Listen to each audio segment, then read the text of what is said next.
জামাতে ইসলামীর একটি বাতিল ধারণা হলো, তারা লিখে রেখেছে কিতাবের মধ্যে, দাস্তুরে জামাতে ইসলামী পেজ নম্বর 7-এর মধ্যে লিখেছে, সাহাবায়ে কেরাম সত্যের মাপকাঠি নয়। সত্যের মাপকাঠি নয় সাহাবায়ে কেরাম। তারা যে সঠিক পথে আছে এর মাপকাঠি সাহাবায়ে কেরাম নয়। হ্যাঁ, তাদেরকে হক পথে মনে করা এটা যাবে না। তারা সত্যের মাপকাঠি নয়। এটা জামাতে ইসলামীর যে প্রতিষ্ঠাতা আবুল আলা মওদুদী সাহেব লিখে রেখেছেন। কিন্তু আমি বলি যে কোরআনের কি এলান সাহাবায়ে কেরামের সত্যের মাপকাঠি কিনা? আল্লাহ পাক পবিত্র কোরআনের মধ্যে সূরা আল বাকারা আয়াত নম্বর 13-র মধ্যে স্পষ্ট ঘোষণা করে দিয়েছেন আল্লাহ পাক যে আমিনু কামা আমানান নাস।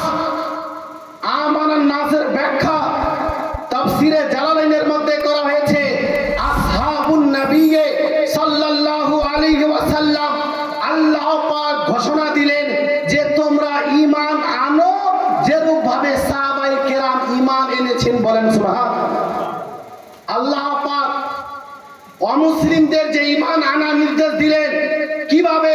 আল্লাহ পাক বললেন সাহাবায়ে কেরাম যেরূপ ভাবে ঈমান এনেছে তদ্রূপ তোমরা ঈমান আনো।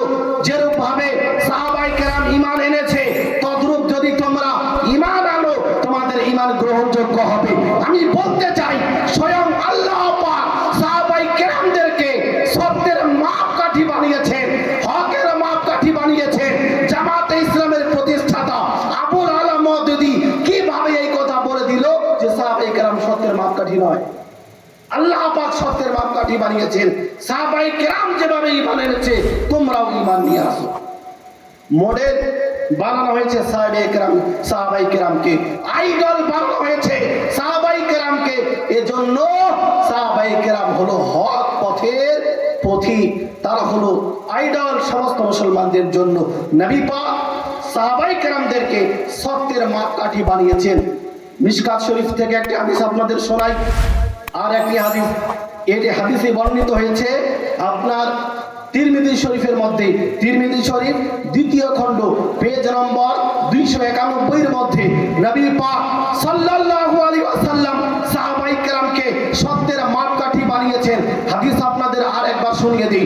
নবী পাক বললেন, তাফতারিকু উম্মতি আলা 73 মিল্লাহ কুল্লুহুম ফিন-নার ইল্লা মিল্লাতান ওয়াহিদা। ক্বালু মান হিয়া ইয়া রাসূলুল্লাহ? ক্বালা মা আনা আলাইহি ওয়া আসহাবি। নবী পাক বললেন, আমার উম্মতের মধ্যে 73টি দল হবে, 72টি জাহান্নামে, একটি কেবল জান্নাতে। সাহাবায়ে কেরাম আরজ করলেন, ইয়া রাসূলুল্লাহ সত্য দল কোনটি, জান্নাতি দল কোনটি? নবী পাক বললেন, যে পথে আমি আছি আর আমার সাহাবায়ে কেরাম আছে সেই দলটি হবে জান্নাতি। বলেন সুবহানাল্লাহ। আমি বলতে চাই নবী পাক ঘোষণা করে দিলেন যেই পথে আমি থাকবো আর আমার সাহাবায়ে কেরাম থাকবে সেই পথ জান্নাতি, সেই পথ জান্নাতি। আমার আপনার নবী সাহাবায়ে কেরামকে সত্যের মাপকাঠি বলে ঘোষণা করলেন। সাহাবায়ে কেরাম যেই পথে থাকবে সেই পথ জান্নাতে যাবে। সাহাবায়ে কেরামের উপরে, সাহাবায়ে কেরামদের আমলের উপরে যারা আমল করবে তারা জান্নাতের মধ্যে যাবে। কিন্তু জামাতে ইসলামীর প্রতিষ্ঠাতা আবুল আলা মওদুদী বলে দিল সাহাবায়ে কেরাম সত্যের মাপকাঠি নয়। এজন্য আমি বলতে চাই যে এরা সাহাবায়ে কেরামদের সমর্থন করে না, সাহাবায়ে কেরামকে সত্যের মাপকাঠি মনে করে না। আমার আপনার নবী যেই সাহাবীদের ব্যাপারে বলেছেন, আসহাবি কান নুজুম, আমার প্রত্যেকটি সাহাবী হলো নক্ষত্রের মতো। ফাবি আইয়িহিম ইহতাদাইতুম ইহতাদাইতুম, এর মধ্যে যে কোনো সাহাবীর অনুসরণ তোমরা করবে নাজাত প্রাপ্ত হবে, হেদায়েত প্রাপ্ত হবে। আমি বলতে চাই নবী পাক সাহাবায়ে কেরামকে সত্যের মাপকাঠি বানিয়েছেন, সত্যের আপনার হক পথের পথিক বানিয়েছেন। এরা কিভাবে সাহাবায়ে কেরামদের অ্যাটাক করে? মুআজ্জাজ ইসলাম মিল্লাত ইসলামিয়া, সাবধান। এই জামাতে ইসলামী নামক একটি সংগঠন মুসলমানদের মধ্যে বিভ্রান্তি সৃষ্টি করেছে। আল্লাহ পাকের কাছে দোয়া করি আল্লাহ পাক যেন আমাদের সকলের ঈমান ও আমল বাঁচিয়ে রাখেন এবং আমাদেরকে হকপন্থী উলামায়ে কেরাম আহলে সুন্নাত যে আহলে সুন্নাতকে নবী পাক জান্নাতি দল বলে ঘোষণা করেছেন, বলেন সুবহান। নবী পাক বলেন যে যারা জান্নাতি দল হবে আহলুস সুন্নাতি ওয়াল জামাআহ, তারা হলো আহলে সুন্নাত ওয়াল জামাআত, বলেন সুবহান, যাদেরকে সংক্ষেপে সুন্নি বলা হয়।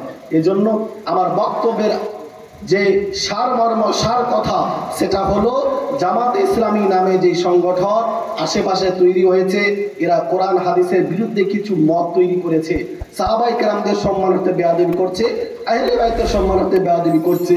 এদের থেকে আমাদের দূরে সরে থাকতে হবে।